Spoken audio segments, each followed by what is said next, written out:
నమస్తే, నేను కిషోర్ కుమార్. ఈ వీడియో మీరు మొదటిసారి మన ఛానల్లో చూస్తున్నట్టయితే దయచేసి ఈ ఛానల్ని సబ్స్క్రైబ్ చేయండి. అదేవిధంగా కింద మీకు హైప్ బటన్ కనిపిస్తే దాన్ని ప్రెస్ చేసి మాకు పాయింట్లు ఇవ్వడం కూడా మర్చిపోకండి. మీ ప్రోత్సాహమే మాకు కొండంత బలాన్ని ఇస్తుంది. ఈరోజు 3 రాష్ట్రాలకు ఒక చారిత్రాత్మకమైనటువంటి సందర్భం. ఒక రకంగా చెప్పాలంటే అందుట్లో కాస్త ప్రత్యేకం ఆంధ్రప్రదేశ్కి అన్నమాట. ఆంధ్రప్రదేశ్కి ఆంధ్రప్రదేశ్ ముఖ్యమంత్రి చంద్రబాబు నాయుడికి దక్కినటువంటి గౌరవం, రాజకీయాలకు అతీతంగా పక్క రాష్ట్రాలు ఏ రకంగా మెలగాలి, ఏ రకంగా స్నేహభావంతో కలిసి ఉండాలి, పార్టీలు వేరైనా సరే కేంద్రం పక్షపాతం చూపించకుండా రాష్ట్రాల పట్ల ఏ రకంగా మెలగాలి, ఎలాంటి సహాయ సహకారాలు అందించాలి, ఎలాంటి చేయూతనివ్వాలి అని చెప్పటానికి, చూపించడానికి ఒక పర్ఫెక్ట్ ఎగ్జాంపుల్. రాజకీయ నాయకులు వేరైనా, రాజకీయ పార్టీలు వేరైనా, రాష్ట్రాలు వేరైనా అందరూ ఒక ఇష్యూ వచ్చినప్పుడు కలిసిమెలిసి ఏ విధంగా ఉండాలి అని చెప్పేసి యావత్ భారతదేశానికి ఒక సంకేతం పంపించినటువంటి సందర్భంగా కూడా చెప్పుకోవచ్చు. నేను దేని గురించి మాట్లాడుతున్నానో ఇప్పటికే మీకు చాలామందికి అర్థమైపోయి ఉండాలి. ఎస్, తుంగభద్ర జలాశయం సంబంధించినటువంటి గేట్ల అమరిక ప్రక్రియ పూర్తయిపోయి దాని ప్రారంభోత్సవానికి సంబంధించినటువంటి కార్యక్రమాల్లో రాష్ట్రాల ముఖ్యమంత్రులు ఏ విధంగా కలుసున్నారు, ఏ రకంగా మాట్లాడారు, దానికి కేంద్ర ప్రభుత్వం నుంచి ఎలాంటి సహాయ సహకారాలు అందించాయి అనేటటువంటి అంశం ఒక్కసారి పరిశీలించినట్టయితే నేను ఇంట్రోలో చెప్పినటువంటి ప్రతి ఒక్క అంశం మీకు గుర్తు రావటం అయితే ఖచ్చితంగా జరుగుతుంది. సో ఒక్కసారి ఈ తుంగభద్ర జలాశయం ఏంటి, ఎందుకంత ప్రత్యేకం అనేటటువంటి అంశం దగ్గర నుంచి మొదలు పెడితే ఈరోజు అంశాన్ని కూడా నేను పూర్తిగా విశ్లేషించే ప్రయత్నం, డీకోడ్ చేసే ప్రయత్నం చేయబోతున్నాను. తుంగభద్ర జలాశయం ఇది ఉండటానికి కర్ణాటక రాష్ట్ర పరిధిలో ఉంది, కానీ ఆయకట్టు మాత్రం 3 రాష్ట్రాల పరిధిలో ఉంటుంది.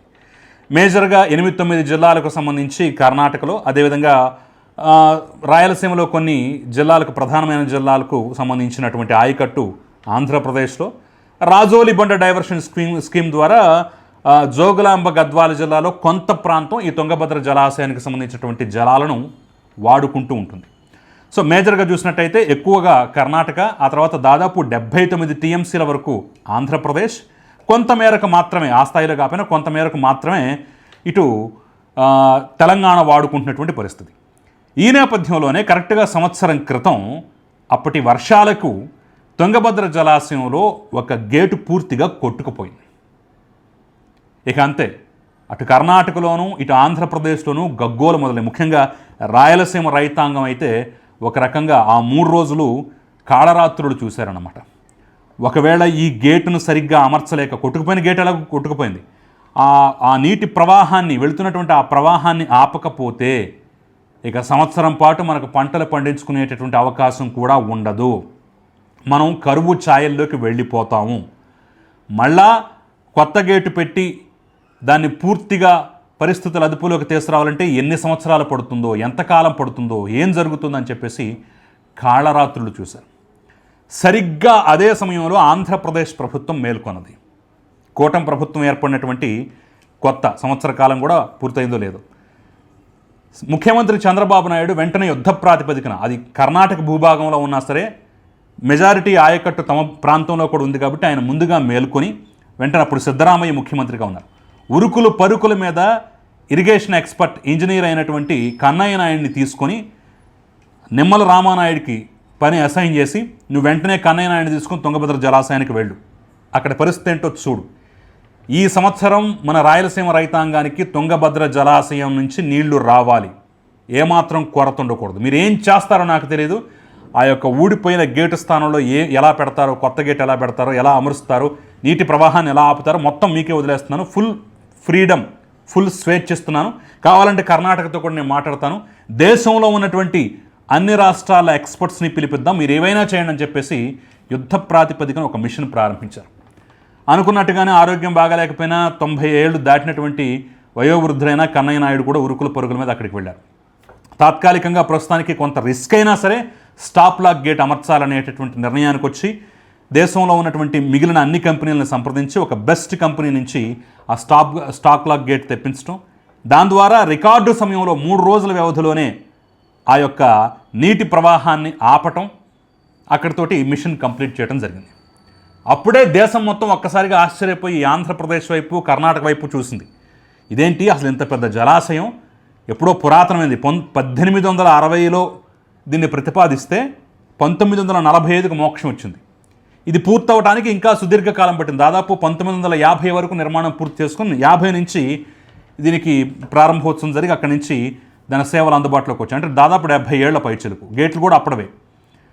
ఆ నేపథ్యంలోనే ఇంత రికార్డు సమయంలో ఇంత సున్నితమైన ప్రాజెక్టుకి గేటు బిగించారని చెప్పేసి ఆశ్చర్యపడ్డారు దేశ ప్రజలంతా.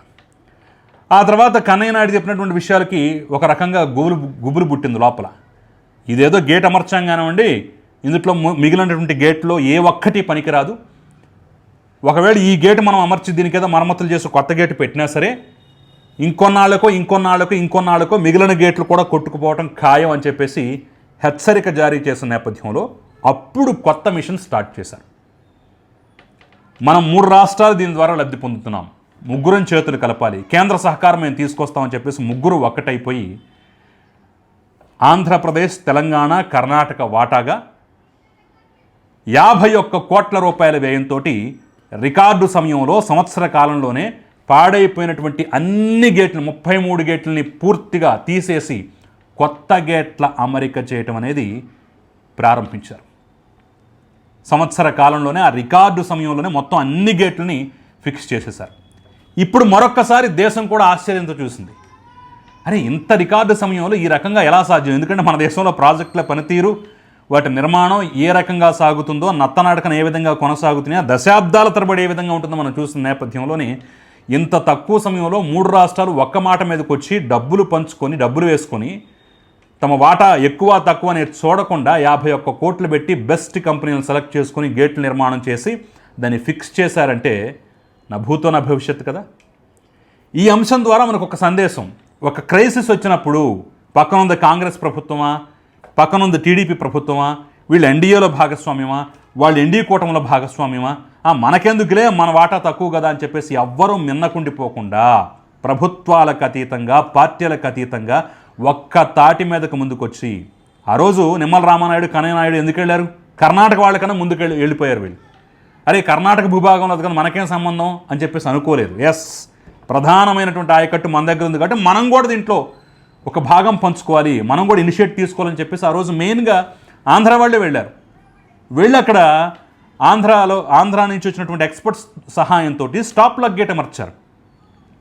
సో అంటే జాతికి ఏదన్నా ఒక కష్టం వచ్చినప్పుడు పొరుగు రాష్ట్రాలు ఎప్పుడు కత్తులు నూరుకోవడమే కాదు, జల వివాదాలు పెట్టుకోవడమే కాదు, మేము కలిసిమెలిసి ఉంటే ఈ రకంగా పనులు చేసుకోగలం, ఈ రకంగా రికార్డులు సాధించగలం. ఈరోజు డీకే శివకుమార్ చెప్తున్నారు, నేను కానీ చంద్రబాబు కానీ లేదంటే రేవంత్ రెడ్డి కానీ మేము రికార్డులు చదవము, రికార్డులని తిరగరాయం, రికార్డులు సృష్టిస్తామన్నాడు.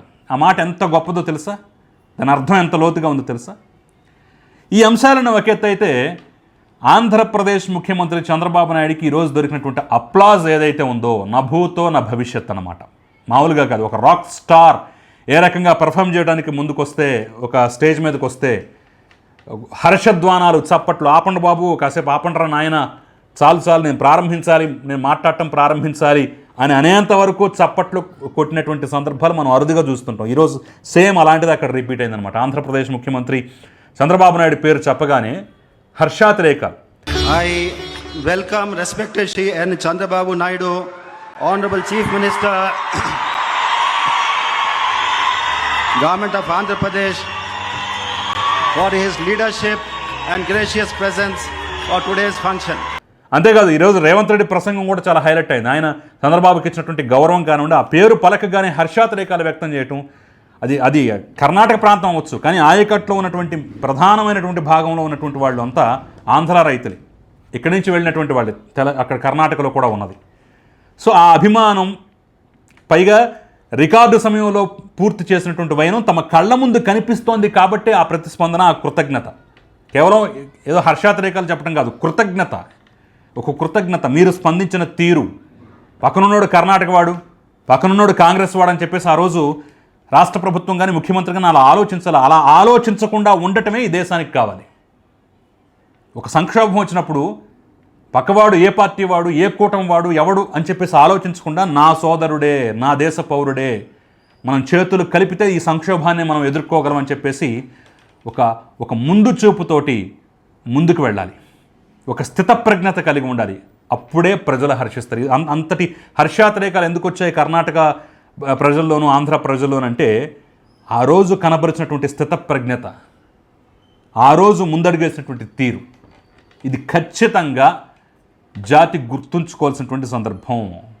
ప్రాంతాలు వేరైనా పార్టీలు వేరైనా ఈరోజు కేంద్ర ప్రభుత్వం కూడా అంతే ఇతోధికంగా సిఆర్ పార్టీల వంటి వాళ్ళు సహాయం చేశారు, ముందుకొచ్చారు, కేంద్రం తరపు నుంచి చేయాల్సిందంతా చేశారు. ఎందుకంటే తుంగభద్ర ప్రాజెక్టు అటు కర్ణాటకది కదా, మనకు సంబంధం లేదు కదా, అక్కడ కాంగ్రెస్ గవర్నమెంట్ కదా అని చెప్పేసి వాళ్ళు కూడా ఏమీ చేతులు ముడుచుకుని కూర్చోలేదు, వాళ్ళు చేయాల్సింది వాళ్ళు చేశారు. కాబట్టే ఈరోజు ఆడు బీజేపీ పార్టీ నేతలు అక్కడ ఉన్నారు, సిఆర్ పార్టీల వంటి వాళ్ళు, తెలుగుదేశం చంద్రబాబు నాయుడు ఉన్నాడు, అదేవిధంగా డీకే శివకుమార్ కానీ రేవంత్ రెడ్డి కానీ, రెండు రాష్ట్రాల్లో కర్ణాటక తెలంగాణ కానివ్వండి కాంగ్రెస్ నేతలు ఉన్నారు. వాళ్ళకి రాజకీయంగా ఉండొచ్చు, కానీ జాతి కోసం, జాతి సంపద కోసం, సంక్షోభ నివారణ కోసం చేయి కలిపినటువంటి తీరైతే నిజంగా స్ఫూర్తివంతం. పార్టీలకు అతీతంగా ఇదే స్ఫూర్తిని అందరు నాయకులు కనబరిచినట్టయితే ఈ దేశం పురోభివృద్ధి చెందకుండా ఉండదు, ఖచ్చితంగా ముందుకు వెడుతుంది.